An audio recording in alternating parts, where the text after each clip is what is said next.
Maintenant, de l'Acadie, M. Serge Roussel.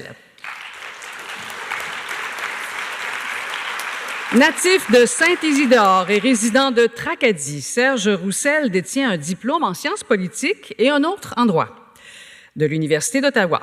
Et il est titulaire d'une maîtrise en droit de l'Université of Cambridge ainsi que d'un doctorat en droit de l'Université McGill pour lequel sa thèse avait pour titre « La diversité culturelle et le droit constitutionnel canadien au regard du développement durable des cultures minoritaires ».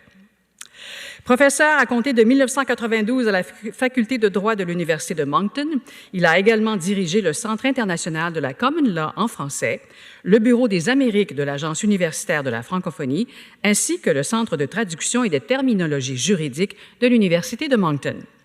Il compte à son actif de nombreuses publications dans les domaines des droits linguistiques, autochtones et environnementaux.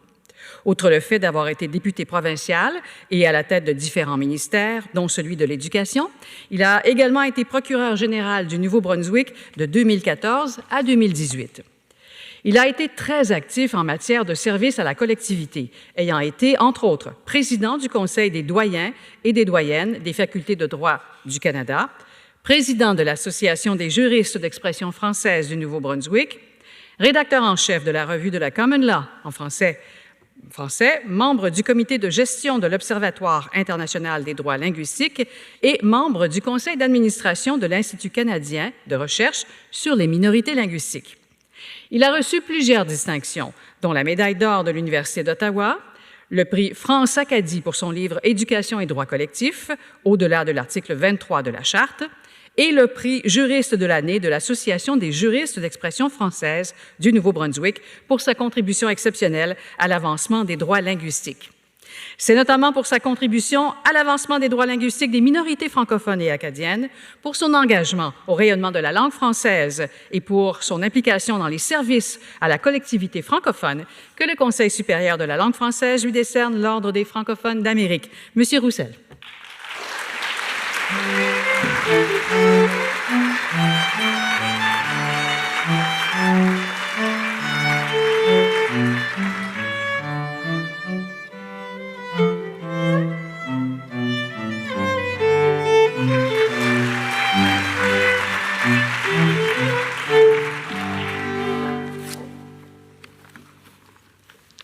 Distingués invités, chers parents et amis, à bien y penser, un peu comme Obélix et la potion magique, l'amour de la langue française, je suis tombé dedans quand j'étais petit.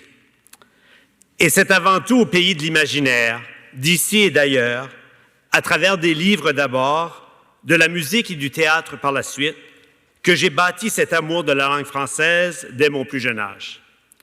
Né dans un merveilleux petit village, Saint-Isidore, au cœur de la péninsule acadienne, j'ai grandi dans une Acadie sans frontières, en quête de modernité, où les artistes ont pris une place prépondérante dans ma construction identitaire, à une époque au cours de laquelle les acquis juridiques du peuple acadien prenaient forme. Si le Québec a eu son Michel Tremblay, son Gaston Miron, sa Diane Dufresne, son Beau Dommage, son Starmania, son Hostie de Show et ses mémorables fêtes de la Saint-Jean, l'Acadie de mon enfance a eu son Antonine Maillet, son 1755, son Gérald Leblanc, son Louis Mailloux, ses froliques acadiens sur la butte à Napoléon. Et cette Acadie n'a cessé depuis de s'émanciper pour en arriver de nos jours aux Lisa Leblanc et Bébés, Hôtesse d'Hilaire, Radio et Gabriel Robichaud. Or, ce vent de fraîcheur et de liberté artistique s'est accompagné d'une évolution politique et juridique hors du commun. Ainsi, si le Québec a connu sa révolution tranquille avec l'arrivée au pouvoir de Jean Lesage, l'Acadie du Nouveau-Brunswick en a fait autant, sous l'impulsion d'un ancien de l'Université Laval, tout comme Lesage, le premier Acadien élu premier ministre de notre province, Louis J. Robichaud.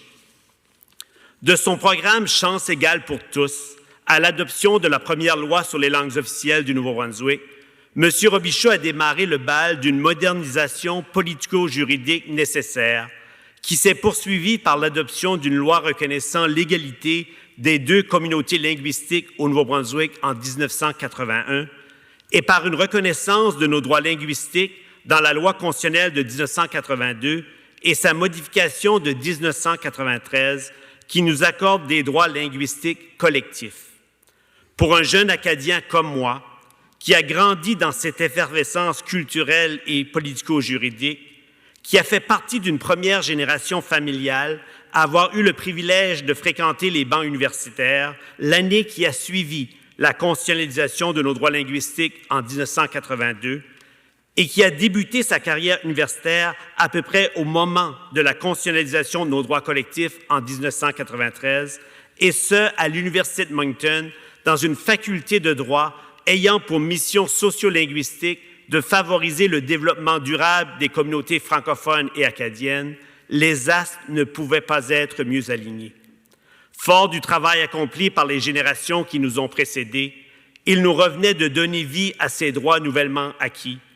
Et si ce sont parfois les tribunaux qui ont dû forcer la note pour y arriver, il faut à la fois reconnaître le chemin parcouru et celui qu'il reste encore à parcourir pour enfin arriver à une égalité linguistique réelle.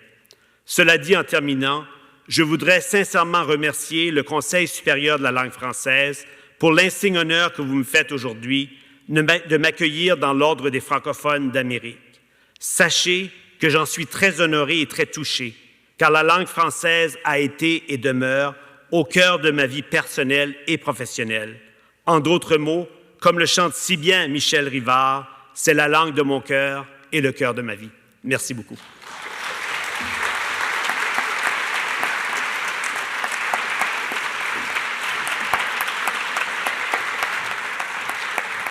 Merci beaucoup, M. Roussel.